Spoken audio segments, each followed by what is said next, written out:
দেবীর সপ্তমী পূজা হচ্ছে, এখন বলিদান হবে, তারপর 12টায় মা ভোগ হবে, বিকেলবেলা সন্ধ্যা 7টায় মার আরতি হবে, তারপর মা দুধের ভোগে বন্ধ হয়ে যাবে।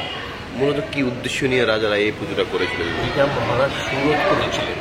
মহারাজ সুরত মেধস্মণির আদেশে বসন্তকালে দেবী দুর্গার আবাহন করেছিলেন। তখন থেকেই এই বাসন্তী দেবী নামে, বসন্তকালে যেহেতু পুজোটা সেজন্য বাসন্তী দুর্গা নামে পরিচিত।